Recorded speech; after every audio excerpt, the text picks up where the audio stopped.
It was bold, it was powerful, and it failed spectacularly. The Leyland P76 was Australia's big hope to take on Ford and Holden.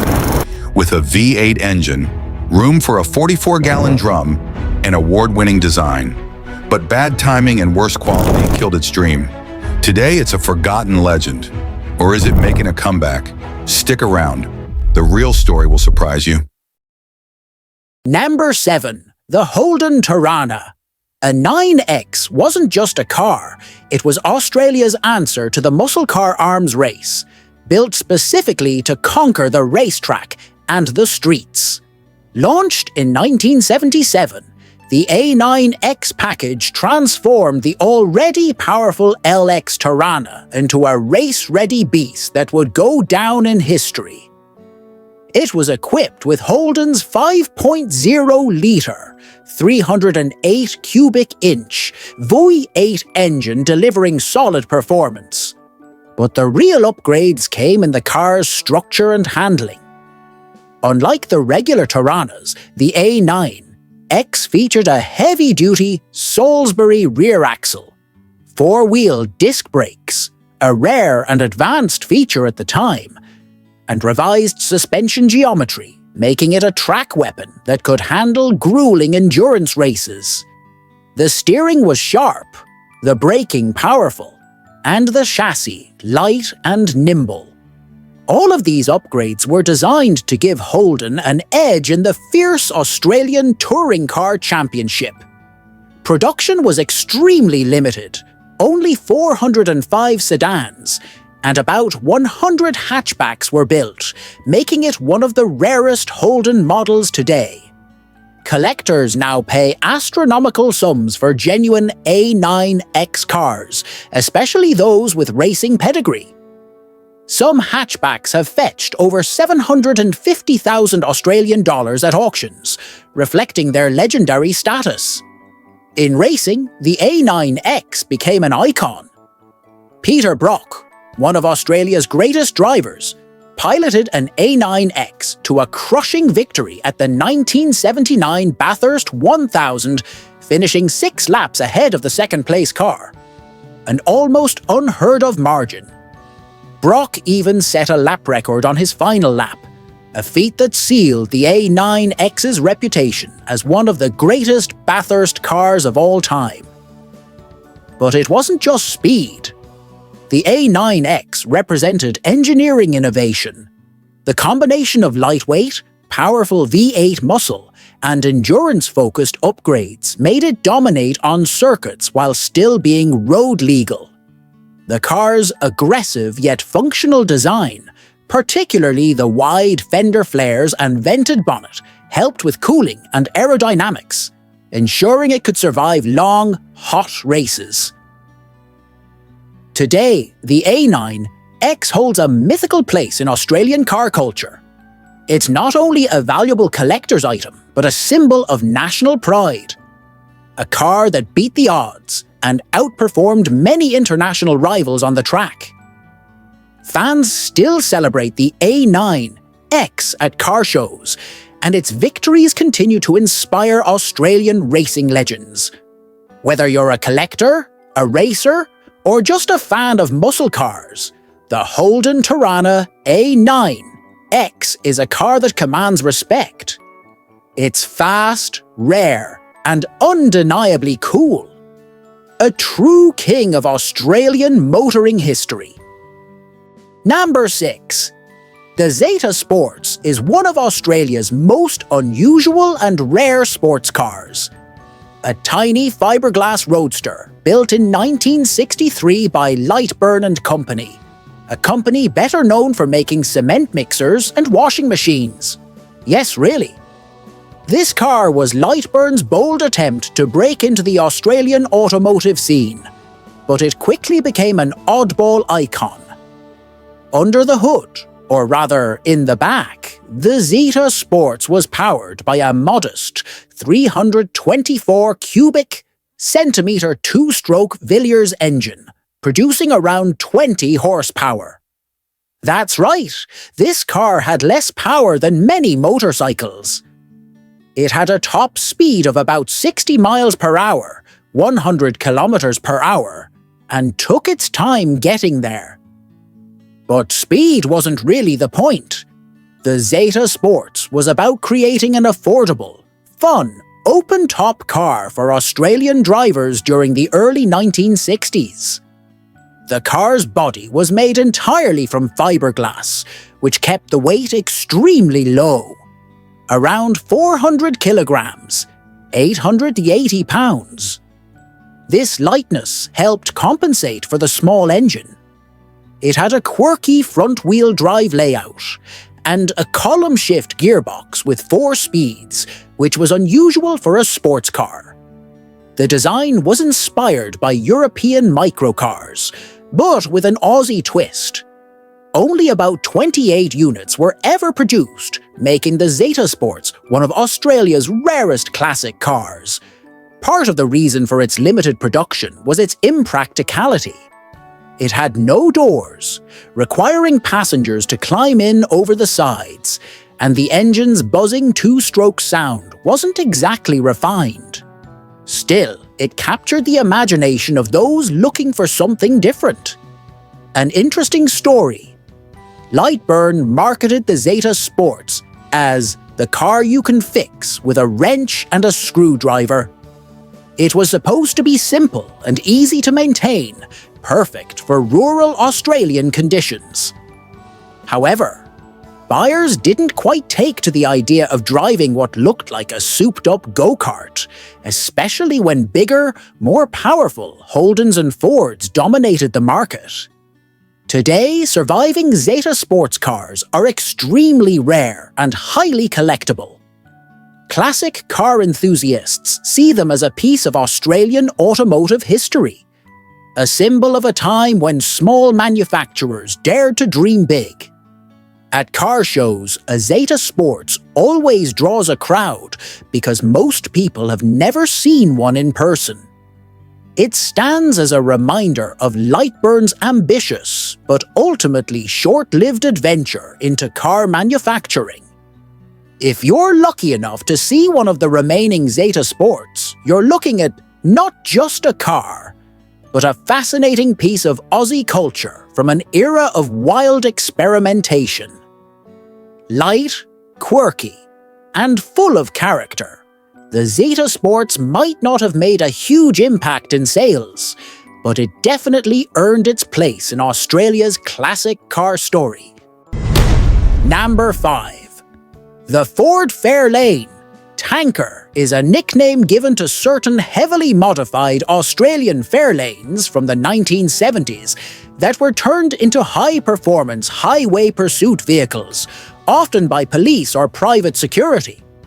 Though not an official Ford model, these so-called tankers became legends on Australian roads for their size, power, and toughness. The base car was the Ford Fairlane ZD or ZF ZG series, 1970 to 1976. Large, comfortable sedans built on the Falcon platform, but stretched for more space and presence.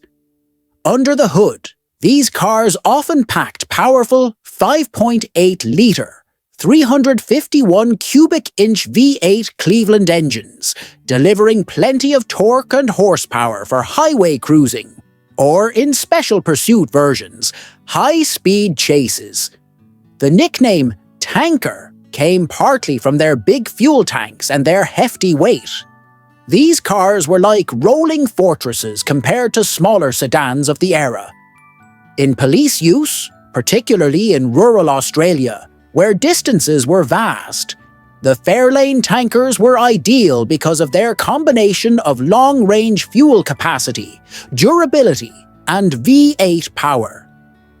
They could handle long, punishing patrols across the outback while carrying extra equipment. Some private security firms and cash transport companies also used modified Fairlanes for armoured cash delivery, adding steel plating and reinforced glass, turning them into discreet armoured cruisers. In this sense, the Fairlane tanker became the go-to car for both law enforcement and security operations during the 1970s. Their massive size also made them stand out. With their broad front grille, squared-off styling, and aggressive V8 rumble, they projected authority and strength. The interiors were plush for the time, with optional leather, air conditioning, and even early versions of cruise control. But in the tanker builds, comfort often took a back seat to practicality and toughness. A fun fact: some Australian car enthusiasts today still refer to big, old Fairlanes as tankers, especially when they're packing V8s and wide wheels. Restored Pursuit or security versions are highly sought after at classic car shows because they represent a unique era of Aussie motoring history, when cars had to be big, loud, and built to survive both urban chases and rural endurance. Today, surviving Ford Fairlane tankers are rare, but they have a cult following. They remind us of a time when brute force and simplicity ruled Australian roads, long before turbocharged sixes and high-tech SUVs took over. Number 4. The Bolwell Nagari is one of Australia's rarest and most iconic sports cars, often called Australia's first true supercar. Produced between 1970 and 1974 by the Melbourne-based Bolwell Company, the Nagari blended exotic looks with raw V8 power, creating a machine that shocked the motoring world at the time. The name Nagari means flowing in an Aboriginal language, which was fitting because this car's design was sleek and aerodynamic. The body was made of lightweight fiberglass, mounted over a steel backbone chassis, similar to what Lotus was doing in Europe. This made the car both light and rigid, giving it sharp handling characteristics far ahead of many local competitors. Under the hood, the Nagari wasn't messing around. It came equipped with Ford V8 engines, either the 302 cubic inch 5.0 litre or the larger 351 cubic inch 5.8 litre Cleveland V8s. With this power plant, the Nagari could deliver around 300 horsepower, propelling it from 0 to 100 kilometers per hour, 62 miles per hour, in under 7 seconds, a serious figure in the early 1970s. It was as fast as many European sports cars, but much more affordable. Inside, the Nagari was basic but focused. It was built for drivers, not luxury seekers. Early models were Spartan, with minimal insulation and simple gauges, but later versions offered more comforts like better seats and ventilation. Still, every Nagari had a raw mechanical feel. You could hear and feel every beat of the big V8. Only about 100 coupes and 18 convertibles were ever built, making it extremely rare today. The scarcity, combined with its performance pedigree, has made surviving Nagaris highly collectible, with prices rising steadily in the classic car market. One interesting fact: Bolwell was a small, family-run company that built the Nagari almost entirely by hand. Brothers Campbell and Graham Bolwell designed and assembled the cars in their modest Melbourne workshop, making each car a piece of Australian automotive craftsmanship. Today, the Bolwell Nagari is remembered not just for its speed, but also for what it represented. An Australian answer to the Porsches, Lotuses and Ferraris of the world. It's a symbol of Aussie innovation and daring spirit from a time when small builders could still take on the giants. Number 3, the Ford Falcon XB GT Coupe, 1973 to 1976, is one of Australia's most iconic muscle cars and a legend in the world of performance vehicles. If the car looks familiar, that's because it became world famous as the Pursuit Special driven by Mad Max in the cult 1979 movie, instantly making the XB GT a symbol of post-apocalyptic cool. But even before Hollywood fame, the XB GT Coupe was a powerhouse. It was part of Ford Australia's Falcon lineup, designed to compete directly with Holden's Monaros and Chrysler's Chargers in the fierce Aussie muscle car wars. The GT model came with a mighty 351 cubic inch 5.8-liter Cleveland V8 engine producing around 300 horsepower and enough torque to make the rear tires scream in protest. The car could hit 0 to 100 kilometers per hour, 62 miles per hour, in about 6.5 seconds, impressive for its era. The design was bold and aggressive. With its long hood, fastback roofline, flared wheel arches, and wide stance, the XB GT Coupe had real road presence. Optional features included bold racing stripes, bonnet scoops, and even front and rear spoilers. It was built not only to look tough, but to perform on the track, especially in Australia's famous Bathurst 1000 races. Inside, the XB GT had a driver-focused cockpit with sports instrumentation, bucket seats, and options like air conditioning and a stereo, luxuries back in the day. Despite its muscle car roots, it provided a comfortable ride for long-distance cruising, making it a favorite among both racers and street drivers. Production numbers were limited, making it highly collectible today. In total, only 949 XB GT coupes were built between 1973 and 1976, and surviving examples are now worth a small fortune, especially if they're in original condition. One interesting fact: after the oil crisis in the mid-70s and rising insurance costs, cars like the XB GT Coupe started to disappear. But thanks to its role in Mad Max, the legend lived on, and many car enthusiasts today dream of owning an XB just to feel like the road warrior himself. Today, the XB GT Coupe stands as a proud reminder of Australia's golden era of muscle cars, a time when raw power, bold design, and local racing heroes defined the automotive scene. Number 2. The Holden Sandman Panel. Van built between 1974 and 1980 is an icon of Australian car culture, but not because it was the fastest or most powerful. No, the Sandman became legendary for something else. It was the ultimate lifestyle vehicle of the 1970s, capturing the free-spirited vibe of Australia's beach and surf culture. At its core, the Sandman was based on Holden's standard HQ and later HJ, HX and HZ series panel vans and utility UT models. But Holden marketed it directly at the younger crowd with bold styling, flashy graphics, and a focus on fun. It came with a choice of engines ranging from the humble 173 cubic inch 2.8-litre six-cylinder up to the mighty 308 cubic inch 5.0-litre V8, giving buyers plenty of grunt if they wanted it. But what really made the Sandman stand out was its styling. Bright colour schemes like hot mustard, Aquarius blue, and mandarin red were available, along with bold stripe kits and the now famous Sandman tailgate decal.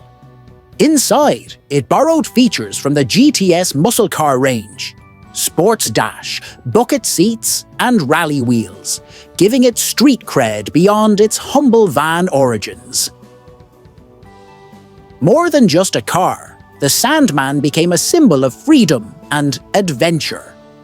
Nicknamed the Shaggin' Wagon, it was popular among young Aussies who loaded their surfboards in the back and hit the coast.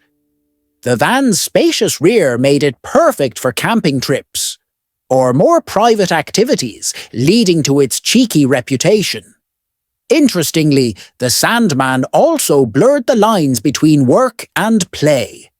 Tradesmen used them for business during the week and converted them into rolling party vans on the weekends. It was affordable, practical, but also stylish, a rare combination that helped it become a bestseller. By 1980, changing tastes and rising fuel prices led to the end of Sandman production, but its cult status has only grown. Today, original Sandman vans are highly collectible, with restored examples fetching big money at auctions. Enthusiast clubs and van shows across Australia keep the Sandman spirit alive, and even modern Holden models have paid tribute with retro-themed special editions. The Sandman wasn't just a van. It was a cultural movement. It embodied Australia's laid-back beach lifestyle and remains a nostalgic symbol of the 1970s era, when life was simpler and the open road was calling. Number 1. The Leyland P76, launched in 1973, is one of Australia's most infamous cars, remembered both for its bold ambitions and its spectacular failure. Produced by Leyland Australia, the P76 was meant to compete head-on with the big names like Ford's Falcon, Holden's Kingswood and Chrysler's Valiant. And on paper, it had everything going for it. The P76 was a large family sedan, but it was packed with innovation. It featured a big V8 engine option, a lightweight 4.4-litre alloy V8, derived from Rover's famous 3.5-litre unit, but uniquely Australian in size. For buyers who wanted economy, there was also a 2.6-litre six-cylinder version. The car was praised for its smooth ride and excellent handling, surprising for such a large vehicle. One of the P76's biggest claims to fame was its enormous boot. Leyland proudly advertised that it could fit a 44-gallon drum, 200 litres in the trunk, a point that became a symbol of the car's practicality, even if it sounded strange at the time. But while the P76 started strong, it quickly ran into trouble. The early models suffered from quality control issues, poor panel fit, electrical glitches, and inconsistent assembly, largely due to production problems during a period of strikes and supply shortages. On top of that, Australia was hit by the 1973 oil crisis, and suddenly, big cars with V8s weren't what the public wanted. Critics also slammed the car's styling. With its square lines, wide grille, and bulky shape, it was called everything from ugly to awkward. Though some now find its design charmingly retro, back in the 70s, it was a tough sell. Leyland had big plans for the P76, including wagon and coupe versions. But as financial losses mounted, the project was cut short. In 1974, just over a year after its launch, production was halted. Only about 18,000 units were built, making it rare today. Despite its troubled history, the P76 has gained a cult following. Enthusiasts appreciate its engineering, its performance, and its underdog story. In fact, the V8 version was pretty quick for its time, capable of 0 to 100 kilometers per hour in around 8 seconds. Not bad for a family sedan. Today, the P76 is remembered as both a symbol of Australian automotive ambition and a cautionary tale about what can go wrong when timing, economics, and execution don't align. Its fans call it Australia's most misunderstood car, and restored examples have become valuable collector's items. The Leyland P76 tried to be the car that could do it all. Powerful, practical, and proudly Australian. It didn't get the success it aimed for, but it left a lasting mark on Australia's motoring history,